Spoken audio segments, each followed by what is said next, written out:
Hello my dear student, আশা করি তোমরা খুবই ভালো আছো। তোমাদের মঙ্গলবারের পরীক্ষার জন্য সবগুলো চ্যাপ্টার আমি তোমাদেরকে বুঝিয়ে দিচ্ছি। প্রথম চ্যাপ্টার তোমাদের প্রার্থনা চ্যাপ্টারটা আমি এখন তোমাদেরকে সব স্টুডেন্টকে বুঝিয়ে দিচ্ছি।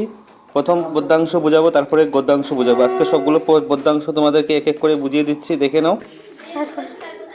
পদ্যাংশ প্রার্থনা, বিদ্যাপতির লেখা। প্রার্থনা কবিতাটা আমি তোমাদেরকে বুঝাচ্ছি। কবি বিদ্যাপতি কৃষ্ণপদে মিনতি করে বলেছেন যে উত্তপ্ত বালিকারাশিতে জলবিন্দু পতিত হলে তা মুহূর্তে বিলীন হয়ে যায়। কবি বিদ্যাপতি কি বলেছেন যে এক ফোঁটা যদি জল পড়ে, কই জল পড়ে, বালির মধ্যে যদি এক ফোঁটা জল পড়ে সঙ্গে সঙ্গে কি হয় দেখা যায় না, এটা ঠিক আছে। তারপরে সেই রকম ক্ষণস্থায়ী এই মায়ার সংসার। মায়ার সংসার মানে কি? স্ত্রী, পুত্র, কন্যা, এটা ক্ষণস্থায়ী, যে কোনো সময় মানুষের মৃত্যু ঘটতে পারে, এটাই কবি বলেছেন এখানে। এই সংসারে স্ত্রী, পুত্র, মিত্র কোনো কিছু চিরস্থায়ী নয়। তাই বার্ধক্যে উপনীত কবির আক্ষেপ, শাশ্বত ঈশ্বরকে ভুলে তিনি এতদিন মায়ার সংসারে মুহে ডুবেছিলেন। কবি বিদ্যাপতি কি বলেছেন? কবি বিদ্যাপতি বলেছেন যে আমরা কি করি, স্ত্রী, পুত্র, মিত্র, বন্ধু নিয়ে আমরা মেতে থাকি, মানে পূর্তিতে মেতে থাকি, কিন্তু ভগবানের কাছে আমরা যাই না। যখন আমরা বার্ধক্যে উপনীত হই, যখন আমরা বয়স হয়, তখন আমরা কি করি, ভগবানের কাছে যাই। কিন্তু লাস্ট সময় ভগবানের কাছে গিয়ে তো কোনো লাভই নেই। প্রথম থেকে যদি আমরা ভগবানের কাছে যেতাম তাহলে ভগবান আমাদেরকে মানে সর্পন্ন দিতেন, ঠিক আছে। কিন্তু বিদ্যাপতি বলেছেন যে লাস্ট সময় ভগবান উনাকে রক্ষা করবেন, এটাই বলেছে এখানের মধ্যে। সংসারের মোহে মোহবিষ্ট হয়ে তিনি জীবনের শ্রেষ্ঠ সময় ব্যয় করে জীবনকে ব্যর্থতায় পরিবেশিত করেছেন। জীবনের মানে শ্রেষ্ঠ সময়, যখন সময় ভগবানকে দেওয়ার ছিল তখন ভগবানকে দেওয়া হয়নি। লাস্ট সময় এসে তুমি ভগবানের কাছে সর্পন্ন হয়েছে। কবি খেদ এখানে এখন কি হবে, মানে লাস্ট সময় এসে কি হবে, কারণ ঈশ্বর ভজনা করেননি। ঈশ্বরকে কি করেননি? ভজনা মানে কি? ঈশ্বরকে মানে ঈশ্বরকে কোনো ঈশ্বরের কাছে যাননি, ঈশ্বরের পূজা করেননি, এটাই বলেছে। কেবল সংসার মোহই আচ্ছন্ন ছিলেন। জীবনের অবসম্ভাবিক পরিণাম কথা ভেবে কবি হতাশ হয়ে পড়েছে। অবসম্ভাবিক পরিণাম মানে কি? এখন মৃত্যু ঘটবেই, মৃত্যুর জন্য উনি কি ভেবে হতাশ হয়ে পড়েছেন। তার ভরসা এখন ঈশ্বরের করুণা।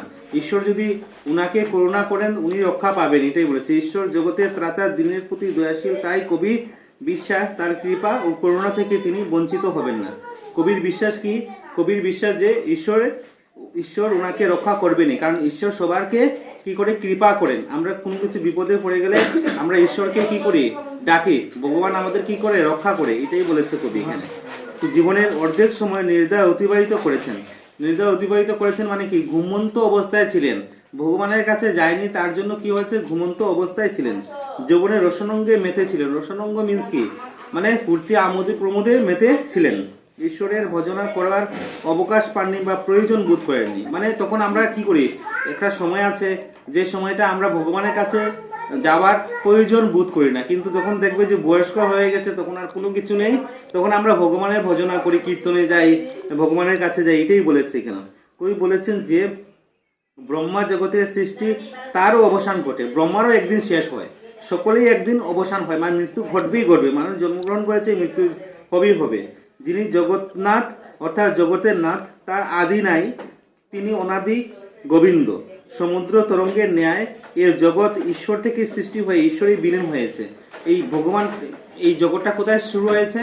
আমরা ঈশ্বর থেকে শুরু হয় ঈশ্বরের কাছে আমরা চলে যাব, ঈশ্বর থেকে শুরু হয়ে ঈশ্বরের কাছে আবার চলে যাব। কবি বিদ্যাপতি তাই বলেছেন, শেষকালে মৃত্যুজনিত ভয় থেকে উদ্ধার করিতে হে প্রভু তুমি ছাড়া আর গতি নাই। মৃত্যুজনিত মানে কি? মরবেই মরবে, মানুষ একদিন কি করবে, মরবেই মরবে। মরার থেকে বাঁচার জন্য ঈশ্বরের কাছে উনি গিয়েছেন। জগতে তুমি একমাত্র উদ্ধারকর্তা, সুতরাং ত্রাণ করবার দায়িত্ব তোমার, এখন তোমার। মানে কি? জগতের একমাত্র উদ্ধারকর্তা কে? ভগবান। আমরা যে কোনো কিছু বিপদে পড়ে গেলেই আমরা ভগবানকে ডাকি, যে কোনো কিছু বিপদে, পরীক্ষায় এক্সাম এসে গেছে আমরা ভগবানকে ডাকি, ভগবান আমাদেরকে পাস করে দাও, বা যে কোনো কিছু বিপদে পড়লে ভগবান, কিন্তু ভগবান আমাদের কি করে রক্ষা করে নেই করে। তাই কবি বলেছেন, কবি বিদ্যাপতি বলেছেন লাস্ট সময় আসলেও ভগবান আমাদেরকে রক্ষা করবেন। এটা হলো প্রার্থনা কবিতার পুরোপুরি বিষয়বস্তু। এখন তোমাদের সেকেন্ড কবিতা বিজয়া দশমী, মাইকেল মধুসূদন দত্তের লেখা। এই কবিতাটা আমি বুঝিয়ে দিচ্ছি। দেখো কি লিখেছে, দেখো। যেও না রজনী আজি লয়ে তারা দোলে। মানে রজনী মানে কি? রজনী মানে কি? রজনী মানে রাত্রি, মানে রজনী মানে রাত্রি। রাত্রিকে বলছে যে তুমি শেষ হয়েও না, মানে শেষ, রজনীকে না শেষ হওয়ার জন্য বলেছে এখানে, ঠিক আছে। গেলে তুমি দয়াময়ী পরাণ যাবে, তুমি রজনী যদি শেষ হয় মানে কি, রাত্রে যদি শেষ হয় তাহলে পরাণ যাবে মানে কি, জানটা চলে যাবে, এটাই বলেছে এখানে। উদিলে নির্দয় রবি উদয় অচলে নয়ন মরি মোর রয়ন হারাবো, মানে কি বলেছে, নয়ন মণি মানে কি, দেবী দুর্গাকে নয়নের মণি বলেছে, এখানে নয়ন মণি নয়ন হারাবে বলেছে। 12 মাসে তিথি সতী নিত্য অশ্রু জলে পেয়েছি উমা আমি কি সন্তনা ভাবে তুমি 3 দিনে কহলু তারা কুন্তলে এ দীর্ঘ বিরহ জ্বালা এ মন জুড়াবে। 3 দিন স্বর্ণদ্বীপ জ্বলছে ঘরে দূর করি অন্ধকার শুনেছি বাণী মিষ্টিতম এ সৃষ্টি এ কর্ণ কুহরে দ্বিগুণ আধার ঘর হবে আমি জানি নিবাও এ দ্বীপ যদি নবমী নিশির গিরিশের রানী, মানে কি এখানে ভগবান আমরা দুর্গাকে এখানে মা বলেছে যে দুর্গার 3 দিন আছে, নবমী ষষ্ঠমী অষ্টমী নবমী, নবমী রাত্রে শেষ না হওয়ার জন্য বলেছে, নবমী রাত্রি শেষ হলে দশমীর দিন দেবী দুর্গা আবার ওর ঘরে চলে যাবে, এখানে এই কথাটাই বলেছেন কবি মাইকেল মধুসূদন দত্ত তার কবিতার মাধ্যমে। এখন সারাংশটা তোমাদের বুঝিয়ে দিচ্ছি আমি। বিজয়া দশমীর সারাংশ দেখো কি বলেছে, দেখো কবি মাইকেল মধুসূদন দত্ত সুদূর ফ্রান্সের ভার্সাই শহরে অবস্থানকালে তার জন্মভূমি বাংলাদেশ এবং বাঙালির কৃষ্টি সংস্কৃতিকে এক মুহূর্তেও ভুলতে পারেনি। মানে যখন মাইকেল মধুসূদন দত্ত ফ্রান্সে আসলো তখন কি মানে বাংলা মানে বাঙালির যে ভাষা, বাঙালির যে একটা পরিচয় আর বাঙালির যে মানে সংস্কার সব কিছু কিন্তু ভুলতে পারছে না মাইকেল মধুসূদন দত্ত। তাই শরৎকালীন দুর্গোৎসব নিয়ে বিজয়া দশমী নামক একটি অন্যতম সনেট আমাদের কাছে উপহার দিয়েছেন। বিজয়া দশমী একটা হলো সনেট, ঠিক আছে। এটা কোন সময় হয়? শরৎকালে হয়, দুর্গা উৎসবে শরৎকালে হয়। দুর্গা উৎসব তিনি কিন্তু কিতা করছে মাইকেল মধুসূদন দত্ত ভুলতে পারছে না, ঠিক আছে। বিজয়া দশমী কবিতাটি আসলে বাঙালির মায়ের কন্যার আদর্শন জনিত একটি বিরহ বিদুর আরতি। মানে মাইকেল মধুসূদন দত্ত কিতা কইছে যে মাইকেল মধুসূদন দত্ত এই বিজয়া দশমীর মাধ্যমে লেখছে যে কিভাবে মা মানে 3 দিনের পরে নবমী সপ্তমী অষ্টমী নবমী দশমীর দিন মায় কিভাবে কান্দে। মেয়ে যখন মার বাড়িতে যায় গিয়া, যখন কারোর বিয়া হয় তখন বিয়ার পরে যখন আমরা মানে বেড়াইতে যাই, তখন বেড়াইতে যাওয়ার পরে যখন আই যায় তখন মায়ের বহুত কান্দে, কারণ মেয়ের মানে মার ঘর থেকে আই যায়, ঠিক আছে। এটাই কুইসি জ্ঞানের মধ্যে বাঙালি সমাজের প্রতিটি ঘরে ঘরে বিবাহিত কন্যার জন্য মায়ের যে আকুল অপেক্ষা, পরবর্তী মায়ের স্বামীর ঘরে চলে যাওয়ার আকাঙ্ক্ষা দুয়ের অন্যয় রয়েছে উক্ত কবিতায়। মানে স্বামীর ঘরে যে জায়গায় বিয়ার পরে তখন খুব কান্নাকাটি করে, মেয়েও কান্নাকাটি করে, মেয়ের মাও কান্নাকাটি করে, এটাই কইছে। মেয়ে তো মার কাছ থেকে যায় গিয়া। দেবী দুর্গার পূজা 4 দিন ধরে উত্থাপিত হলে চতুর্থ দিন বড়ই করুণারূপ ধরা দেয়। আমরা যখন প্রথম দিন, দ্বিতীয় দিন, তৃতীয় দিন খুব আনন্দ করি, যখন দশমীতে আয় তখন আমরা হৃদয়ে খুব একটা কান্না পায়, কারণ দশমী দিন পরে আমরা খুব আনন্দটা চলে যাইব গিয়া। সেম দেবী ও দুর্গা যখন জায়গা তখন মায়ের কুলটা খুব কান্না পায়, এটাই হয়েছে এখানের মধ্যে। ভক্তরা প্রথম 3 দিন মায়ের আগমনে আনন্দ এতই মজে থাকে যে চতুর্থ দিনের কথা ভুলে যায়, 4 দিনের কথা আমরা ভুলে যাই, দশমী আসে করিয়া আমরা সব ভুলে যাই, ঠিক আছে। কিন্তু নবমীর পূজার শেষে সেটা মনে পড়তেই নবমীর রাত থেকেই বেদনা হয়ে পড়ে। মানে নবমী রাত্রি মনে করে মানে দশমী তো কালকেই দশমী, আমরা খুব বেদনা, কালকে তো আর ঘোরাঘুরি করতাম পারতাম না, মায়ের মুখ দেখতাম পারতাম না, কালকে দেবীরে বিসর্জন দিতে লাগবে, এটাই কারণ। রাত বহালে দশমী তিথিতে দেবীকে বিসর্জন দিতে হবে, রাত বহাইলেই দশমী তিথিতে দেবীরে কিতা করতে লাগবো, বিসর্জন জলের মধ্যে নিয়ে বিসর্জন কিতা করতে লাগবো, দিতে লাগবো। এখানে ভক্তিরূপী মা মেনকা মায়ারূপী দেবীকে দশমী চলে যেতে হবে ভেবে অকাতর হয়ে পড়েন, মানে অকাতর মানে কান্নাকাটি করতেছে। নবমী নিশিকে 3 দিন দীর্ঘ করতে অন্যায় অনুরোধ করতেও পিছুপা হননি, মানে 3 দিনের পরে আরও যেন 1-2 দিন থাকে দেবী দুর্গা তার ঘরে, মানে সবসময় প্রার্থনা করতে থাকে। নবমী রজনী যদিও তারাদল সহ বিলীন হয়, তবে দশমী তিথি এসে যাবে। দশমী তিথি রবি উদয় হয়ে নয়নমণি তিনি নয়নের দেখতে পাবে না, নয়ন দেখতে পাবে মানে তারাদল মানে কি রাত্রিবেলা তারা তো থাকে, ঠিক আছে না, তারা যখন যাইব গিয়া তখনই দশমী সকালবেলা হইলে দশমী তিথি লাগি যাইব, আর মা দশমী তিথির দিনেই চলে যাইব, ঠিক আছে না, এটাই কইছে কেন। বৎসরান্তে একবার দেখার আশায় 12 মাসেই তিনি দুঃখ কষ্টে সহ্য করে বুক বাঁধনে শুধুমাত্র উমার জন্য। মানে আমরা 1 বছর অপেক্ষা করি কার লেগে? দুর্গা মায়ের লেগে। সেই মা মেনকা মানে পুরাই 3 দিনের অপেক্ষা করে, দশমী তিথি আইলে আবার মনে হয় যে নেক্সট ইয়ার আবার দুর্গা মা আমাদের কাছে আসবে, এটাই বলেছে এখানে। আগমনের পথে এবার বিদায়ের পর আবার দীর্ঘ 12 মাসের অপেক্ষা। মেনকা আর সহ্য করতে পারছে না। মেনকা মানে দেবী দুর্গার মায়ের নাম কি? মেনকা। তার মনে হলো 3 দিন যে আনন্দ তা একদিনের বিদায়ের তুলনায় দ্বিগুণ দুঃখ বয়ে আনবে। মানে 3 দিন যতটুকু আনন্দ করা হয়েছে একদিনে বিদায়ের সব কিছু শেষ, দ্বিগুণ মানে দুঃখ বয়ে নিয়ে আসে। বিরহ মাতা তাই নবমী নিশিকে বারবার না পোহাতে কাতর অনুরোধ করেছেন। মানে নবমীর রাত্রে যেন যায় না, তাই নাকি তা বারবার অনুরোধ করছে নবমীর রাত্রে যেন যায় না, নবমীর রাত্রে আইলে কিন্তু দশমী আই যাব, এটাই কইছে মা মেনকা। আশা করি বিজয়া দশমী তোমরা বুঝতে পেরেছো বিজয়া দশমী কি বলেছে। শুধুমাত্র আমাদের দুর্গা পূজার যে 3টা তিথির মধ্যেই মানে 3টা তিথি কি হয় এইটাই এই কবিতার মাধ্যমে মাইকেল মধুসূদন দত্ত উনি বুঝিয়ে দিয়েছেন। নেক্সট কবিতা আমি তোমাদেরকে বুঝিয়ে দিচ্ছি। তারপরে কবিতা তোমাদের গ্রাম্য ছবি, গিরীন্দ্র মোহনী দাসী উনি লিখেছেন গ্রাম্য ছবি। গ্রাম্য ছবি বলতে আমরা কি বুঝি?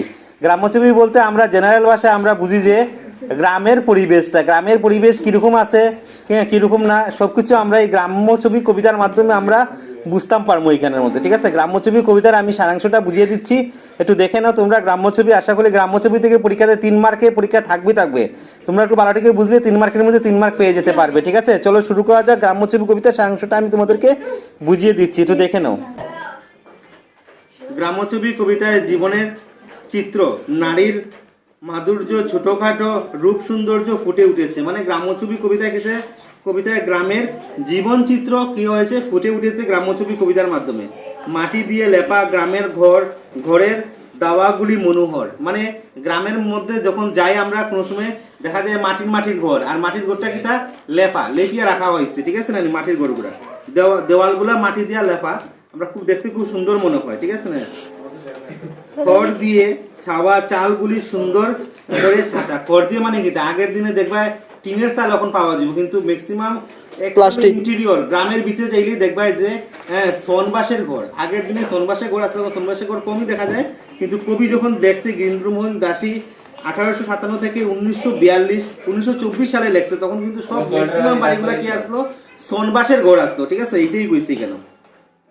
ঘরের সামনে মাটির উঠান সবের বাড়ি আছে, ঘরের সামনে আছে খড়ের চালের উপর মাচা বেয়ে করলা লতা উঠেছে। লতা সবকিছু কিন্তু বিভিন্ন গাছপালা কিতা মানুষে কিতা করে চালের উপরে দিলায় তারপর কিতা হয়েছে খাঁচায় বউ কথা কও পাখি ডাকছে। মানে পাখি ডাকছে মানে কিতা পাখি রাখা আছে সবের বাড়ির সামনে, পাখিটা রাখা থাকে, যেটা কিতা বউ কথা কয়, কেউ আইলে কথা মানে কি পাখিটা ময়না পাখি রাখা থাকে, ঠিক আছে। টিয়া ময়না এগুলা যেগুলা আছে তারা কথা হইতে পারে, ঠিক আছে। এটাই বুঝছি কেন। দাওয়াতে শুয়ে আছে বিড়াল। দাওয়াতে মানে কি ঘরের যে বারান্দা যেটার মধ্যে কিতা বিড়াল শুয়ে থাকে। উঠানে একপাশে রয়েছে মঞ্চে তুলসীর চারা। মঞ্চে মানে কি যে বাড়ির উঠানের মধ্যে সবের বাড়ি তুলসীর গাছের বেরি থাকে বা তুলসীর চারা থাকে। দড়ির দুলনায় শুয়ে আছে খোকা মানে ছোট বাচ্চা, দড়িতে দুলনাতে এমনি দুল খায়, ঠিক আছে। উঠানে এক পাশে রয়েছে এরপরে পাশের গাছ থেকে 2টি বোন কুল পারছে। মানে কুল মানে বড়ি পারতেছে 2টা বোন, তাদের কানের দুল দুলছে, কানের দুল আছে এটাকে তো দুলতেছে। কলমি ঘেরা পুকুরের পরিষ্কার জল, 2টি হাঁস সাঁতার কাটছে, 2টা হাঁস কেটা করতেছে সাঁতার কাটতেছে। পুকুর পাড়ে বাঁশবন, জল কোলাহল নেই, কেবল পাখির কিচিমিচি আর বাতাসে বয়ে যাওয়া সেই সাই শব্দ শোনা যায়। বাতাস যখন যায় তখন সাই শব্দ যায় পুকুরের মধ্যে, কলমির লতা, ঠিক আছে না নি। এটাই দুপুরে সোনা রং রোদ, গ্রাম্যবধূ চুলের গোছা এলো করে একাকিনী আপন মনে উঠানে বসে ধান নাড়ছে। সকালবেলা কিতা করতেছে ধান নাড়তেছে কে বউ, চাউল চুলটা সারিয়া কিতা করতেছে উঠানের মধ্যে ধান নাড়তেছে, ঠিক আছে। শান্তস্তব্ধ দুপুরে রাখাল মাঠের গরু চড়ে গাছের তলায় শান্ত উঠানে বসে, মানে রাখালরা কিতা করতেছে, মাঠের মধ্যে নিয়ে গরু চড়াইতেছে, এটাই কইছি কেন। নির্জন ছায়ায় শুয়ে আছে, মানে রাখালরা কিতা করছে, গাছের তলায় শুয়ে শুয়ে শুয়ে থাকে, গাছের তলায় যখন ছায়া থাকে এখানে মধ্যে শুয়ে থাকে, আর গরুগুলা কিতা করছে, গরুরে মানে সারিয়া দেওয়া হয়, ঠিক আছে, এটাই কইছে। শান্ত স্তব্ধ দুপুরে রাখাল মাঠে গরু ছেড়ে গাছের তলায় শান্ত স্নিগ্ধ নির্জন ছায়া শুয়ে আছে। গরুগুলি নিজের মাঠে চড়ে বেড়ায়, নিজে নিজে কিতা করছে, গরুগুলা চড়িয়া বেড়ায়। সরু মাঠের পথ ধরে পথিক গান গেয়ে চলেছে। পথিক কিতা করতেছে, গান গেয়ে চলতেছে, সরু মানে একটা মাঠের পথ দিয়া। কবি সেই মিষ্টি মধুর সুর মনে পড়ে। দুপুর বেলায় বাল্য স্মৃতি তার মনে পড়ে ঘুঘুর সেই গান। ঘুঘু মানে কিতা, গ্রাম্য দেশে যখন যাইবা তখন দেখবা যে ঘুঘু পাখি ঘু ঘু ঘু করে ডাকে, ঠিক আছে, গ্রাম দেশের মধ্যে আলাদাই একটা ফিলিং থাকে। তাই কবি ভাবছেন সেই সুধাময়ী জন্মভূমি কি এখন ঠিক তেমনি শান্ত স্নিগ্ধ শ্যামল প্রাণে ভরপুর আছে। কবি মনে করতেছে এখনো কিতা সেম আগের মতো গ্রামের পরিবেশ আছে কিনা। এটাই গ্রাম্যছবি কবিতায় কবি গিরীন্দ্র মোহনী দাসী লেখছেন।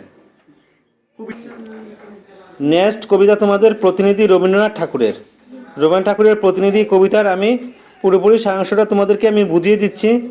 আশা করি তোমরা বুঝতে পারবে এবং পরীক্ষায় গিয়ে লিখতেও পারবে। চলো শুরু করা যাক। প্রতিনিধি কবিতা রবীন্দ্রনাথ ঠাকুরের লেখা, ঠিক আছে, 1861 থেকে 1941।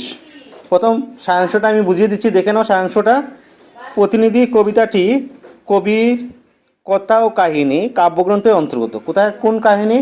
কথা কাহিনী কাব্যগ্রন্থের থেকে অন্তর্গত। মারাঠি জাতির জাতীয় বীর ছত্রপতি শিবাজী, ছত্রপতি কে আসলো?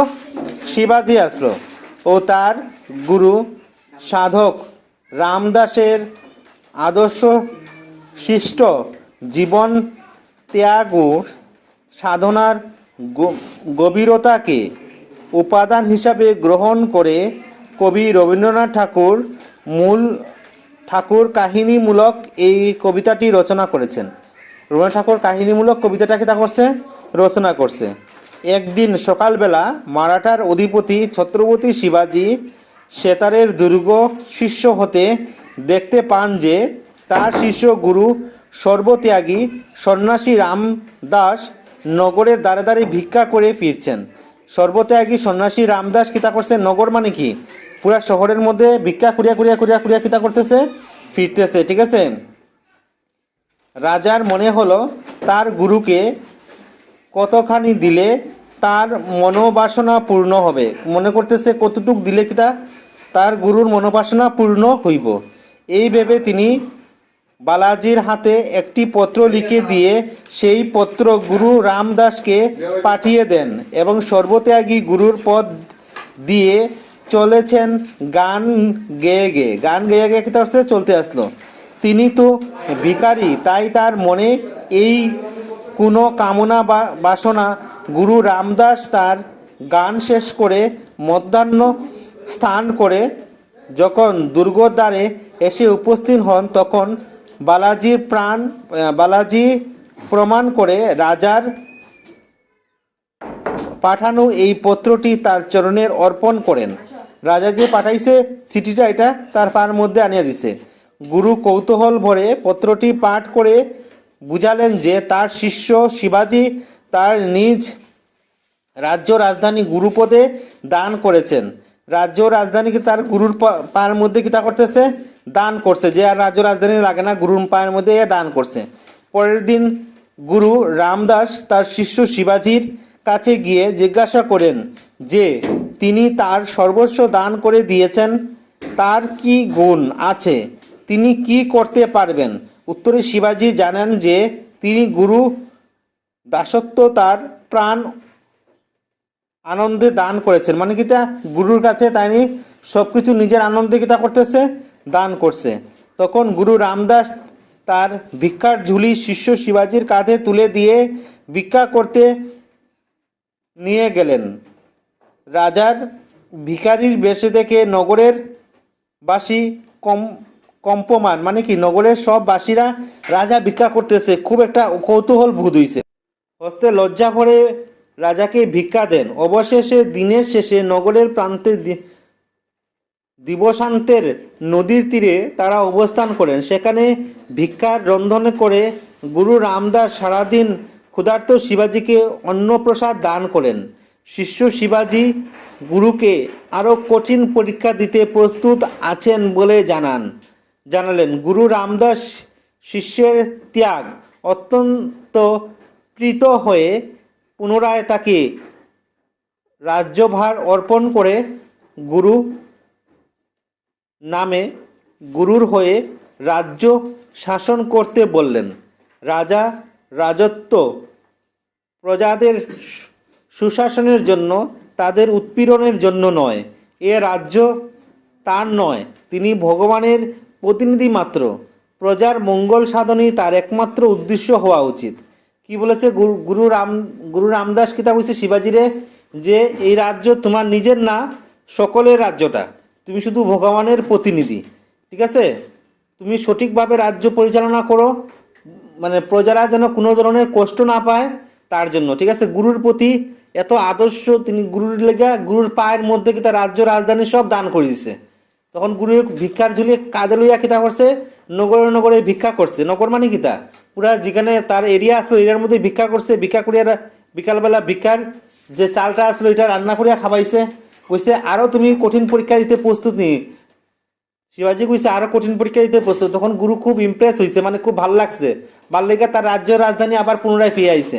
কইছে তুমি এরমভাবে শাসন করো যে রাজ্যটা শাসন করো, তুমি রাজা না হইয়া ঈশ্বরের প্রতিনিধি হইয়া তুমি রাজ্যটারে কিতা করো, শাসন করো। এইটাই হইল প্রতিনিধি কবিতা, রবীন্দ্রনাথ ঠাকুরের লেখা। আশা করি তোমরা সবাই বুঝতে পারছো। নেক্সট কবিতা তোমাদের আবার আসিও ফিরে, জীবনানন্দ দাশের লেখা। আবার আসিও ফিরে কবিতাটা আমি তোমাদেরকে বুঝিয়ে দিচ্ছি। আবার আসিও ফিরে ধানসিঁড়ির তীরে এই বাংলায়। কবি জীবনানন্দ দাশ বলেছেন যে পুনরায় জন্মগ্রহণ যখন নেবেন, বা পুনরায় যখন মৃত্যুর পরে আবার জন্ম নেবেন, তখন এই বাংলার বুকে আবার জন্মগ্রহণ করার জন্য বলেছেন কবি। নিজের আশা ছিল, হয়তো মানুষ নয়, হয়তো শঙ্খচিল শালিকের বেশে। মানুষ না হয়ে শালিকের বেশে তিনি এই বাংলায় আবার জন্মগ্রহণ করতে চায়। হয়তো ভোরের কাক হয়ে, ভোরের যে ভোরবেলা যে কাক কাক ডাকে, এই কাক হয়ে এই কার্তিকের নবান্ন দেশে। কুয়াশার বুকে ভেসে একদিন আসিব এ কাঁঠাল ছায়ায়। হয়তো বা হাঁস হব, মানে হাঁস হইব, কিশোরের ঘুঘু রইব লাল পায়। সারাদিন কেটে যাবে কলমির গন্ধ ভরা জলে ভাসে ভেসে। আবার আসিব এই বাংলার নদী মাঠ খেতে ভালোবাসে। মানে আবার এই মাঠের মধ্যে কবি জীবনানন্দ দাশ আবার এই বইটাই কইছে। জলাঙ্গির ঢেউয়ের ভেজা বাংলার এ সবুজ। আবার আসিব ফিরে, জীবনানন্দ দাশের লেখা। লাস্ট কবিতা তোমাদের দেখো, আবার আসিব ফিরে। আবার আসিব ফিরে ধানসিঁড়ির তীরে। জীবনানন্দ দাশে কি লিখেছেন? আবার আসিব ফিরে ধানসিঁড়ির তীরে এই বাংলায় হয়তো মানুষ নয়, হয়তো শঙ্খচিল শালিকের বেশে। শঙ্খচিল শালিকের বেশে আবার এই বাংলায় আবার আসতে চান কে? জীবনানন্দ দাশ। হয়তো ভোরের কাক হয়ে এই কার্তিকের নবান্ন দেশে। কুয়াশার বুকে ভেসে একদিন আসিব এ কাঁঠাল ছায়া। হয়তো বা হাঁস হব, কিশোর ঘুঘু রইবে লাল পায়ে। সারা দিন কেটে যাবে কলমির গন্ধ ভরা জলে ভেসে ভেসে। কলমির গন্ধ ভরা জলে কি তা ভেসে ভেসে যাবে। আবার আসিব আমি এই বাংলার নদী মাঠ খেতে ভালোবেসে। জলাঙ্গির ঢেউয়ের ভেজা বাংলায় এ সবুজ করুণ ডাঙ্গায়। হয়তো দেখিবে চেয়ে সুদর্শন উড়িতেছে সন্ধ্যার বাতাসে। হয়তো শুনিবে এ লক্ষ্মী পেঁচা ডাকছে শিমুল গাছে। লক্ষ্মী পেঁচা হয়েও তিনি আবার ফিরে আসতেছেন এই বাংলার বুকে। হয়তো খইয়ের ধান শোয়াচ্ছে শিশু এক উঠানে ঘাসে। রূপসার ঘোলা জলে। হয়তো কিশোর এক সাদা ছেঁড়া পালা ডিঙ্গি বায়। রাঙ্গা মেঘের সাঁতরে অন্ধকারের আসিতেছে নীরে। দেখিবে ধবল বক আমারই পাবে তুমি ইহাদের ভিড়ে। মানে এই বাংলার বুকে তিনি আবার ফিরে আসতে চান কবি জীবনানন্দ দাশ। এখন তোমাদের সারাংশটা আমি বুঝিয়ে দিচ্ছি। কবি জীবনানন্দ দাশ বাংলার মাটি, নদী, প্রকৃতি ও মানুষের গভীরভাবে ভালোবাসেন। মানে বাংলার মাটি, নদী, ঘাট সবগুলারকে গভীরভাবে ভালোবাসে। তাই জন্ম জনান্তর বাদে বিশ্বাসী কবি আবার এই বাংলায় ফিরে আসতে চান। কবি মনে করেন যে পুনরায় আবার জন্মগ্রহণ করে কেউ মরার পরে আবার তিনি এই বাংলার বুকে আবার ফিরে আসতে চান। তিনি ধানসিঁড়ি নদীর তীরে কোথায়ও জন্ম নিতে চান, যে কোনো জায়গাতে তিনি কি তা জন্মগ্রহণ করতে চান। হয়তো তিনি মানুষ রূপে জন্ম না নিয়েও নিতে পারেন, তবে শঙ্খচিল শালিক বা ভোরের কাক হয়ে জন্ম নিতে চান। শঙ্খচিল শালিকের বেশে বা ভোরের কাক হয়ে তিনি আবার এই বাংলার মধ্যে জন্মগ্রহণ করতে চান কে? কবি জীবনানন্দ দাশ। কার্তিক মাসে ফসল ঘরে তোলার পর বাংলার ঘরে ঘরে শুরু হয় নবান্ন উৎসব। নবান্ন উৎসব মানে নতুন ধান পালে আইলে কিতা হয়, নবান্ন উৎসব শুরু হয় সবের ঘরে ঘরে। মেতে উঠেন এই নবান্ন উৎসবে কুয়াশায় কবি বেশে আসবেন একদিন কাঁঠাল ছায়ায় কি তাইব বাসিয়া থাকবো, হয়তো বা হাঁস হবেন সারাদিন। তার কেটে যাবে কলমির গন্ধে ভরা বাংলার খাল বিল জলের উপরে শুনো মানে জলের উপরে বেশে তিনি বাংলার নদীর মাঠ ক্ষেতের গভীর ভাবে ভালোবাসেন। তাই কবি হয়তো বাংলার মাঠ ঘাট খেতে জঙ্গলে ডাঙ্গায় কোনো প্রাণীর মধ্যে মিশে থাকতে পারেন। যে কোনো প্রাণীর মধ্যে তিনি আবার এই বাংলার মধ্যে আবার ফিরে আইতে চান। হয়তো তিনি হতে পারেন শিমুল গাছের ডালে বসে থাকা এক লক্ষ্মী পেঁচাও হইতে পারে। রূপসী নদীর ঘোলা জলে সাদা ছেঁড়া পালক তুলে ডিঙ্গি বইতে থাকা কোনো এক কিশোরের মধ্যে, কোনো একটা ছোট বাচ্চার মধ্যেও আইতে পারে। তিনি পেয়ে আসতে পারেন রাঙ্গা মেঘের ভেতর দিয়ে সন্ধ্যার আকাশে নীরে ফিরে আসা কোনো সাদা বকের প্রতিচ্ছবির মধ্যেও তিনি ফিরে আইতে চান। পরজন্মে এদের সবার ভিড়ে কবি নিজেকে ফিরে পেতে চান। কবি বিশ্বাস সুদৃঢ়ভাবে কবি ফুটে উঠেছে। তার বিশ্বাসটা সুদৃঢ়ভাবে ফুটে উঠেছে কে? কবির মাধ্যমে। এই কবিতার মাধ্যমে আমরা সব কবিতা আমরা পদ্যাংশ সব কিছু আমরা বুঝিয়ে দিচ্ছি এবং নেক্সট ভিডিওতে আমরা সব গদ্যাংশ বুঝিয়ে দেব।